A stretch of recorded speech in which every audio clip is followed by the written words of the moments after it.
Shalom sahabat yang baik hati, salam sehat selalu bagi kita semuanya. Marilah kita bersatu di dalam doa. Kasih karunia dan damai sejahtera dari Allah Bapa dan dari anaknya Tuhan Yesus Kristus kiranya menyertai kamu sekalian. Amin. Firman Tuhan bagi kita pada hari ini tertulis dalam Yeremia 51 ayat 50. Kamu, orang-orang yang terluput dari pedang, pergilah, janganlah berhenti. Ingatlah dari jauh kepada Tuhan, dan biarlah Yerusalem timbul lagi dalam hatimu. Hamu ale akana malua sian podang, lao mahamu, unang sulun hamu, paingot-ingot tamu Jehovah sian nadao, jalamalungun rohamuna di Yerusalem. Ingatlah kepada Tuhan. Pernahkah kita merasa bersalah dan menyadari dosa yang kita lakukan setelah menyaksikan perbuatan Tuhan bagi kita? Mungkin pernah. Dan rasa bersalah itu membuat kita merasa malu dan merasa tidak layak untuk datang kepada Tuhan, untuk kembali kepada Tuhan. Setelah kita renungkan, ternyata Tuhan telah menegur dan mengingatkan kita berulang-ulang, namun kita tidak mengindahkannya, yang berdampak kepada perbuatan kita yang melakukan sesuatu yang tidak berkenan kepada Tuhan. Dan itu terus-menerus, hingga Tuhan mengajar kita, mencambuk kita untuk menyadarkan kita akan kesalahan itu. Cara Tuhan mengajar atau mencambuk kita itu dengan berbagai cara. Contohnya seperti Israel yang terbuang ke Babel menjadi cara Tuhan untuk mengajar, bahkan menghajar mereka. Walau tidak untuk selamanya Tuhan murka kepada umatnya.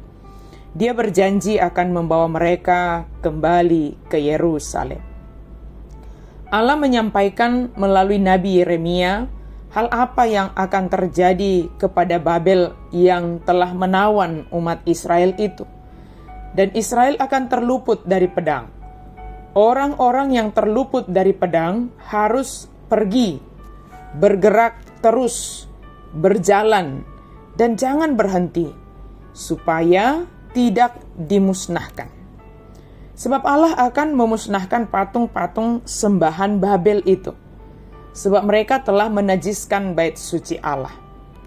Allah mengetahui hati mereka, sebab karena kebebalan dan tegar tengkuk merekalah, maka terjadi peristiwa pembuangan dan berdampak kepada bait suci Allah yang dinajiskan oleh orang Babel, penyembah berhala itu. Sejatinya mereka malu kembali ke Yerusalem, tetapi Allah menyuruh mereka untuk pergi dan jangan berhenti. Dan dalam perjalanan itu senantiasa mengingat Allah. Dan biarlah Yerusalem selalu timbul di dalam hati mereka. Supaya itu membuat mereka menjadi memiliki semangat yang baru di dalam berjalan meninggalkan Babel itu. Sahabat yang baik hati, ketika kita telah diluputkan oleh Tuhan dari berbagai hal yang tidak baik di dunia ini, yang disimbolkan dengan pedang tadi, ketika kita telah diingatkan, ditegur oleh Tuhan, maka taatlah sepenuhnya kepada perintah Tuhan. Jika Dia memerintahkan kita untuk pergi, berjalan terus, dan tidak berhenti, mari lakukan.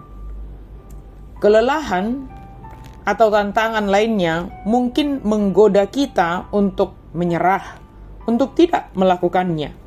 Maka ingatlah Tuhan, senantiasalah isi hati kita dengan tujuan kehidupan kita, yaitu kehidupan kekal di dalam Yesus Kristus.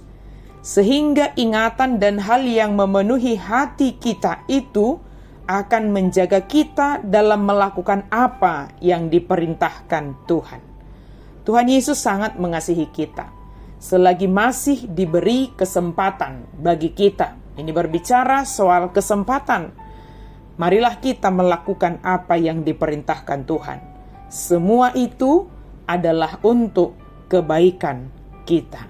Amin. Mari kita berdoa. Terima kasih Tuhan untuk firman-Mu. Kami percaya Engkau senantiasa mengasihi kami.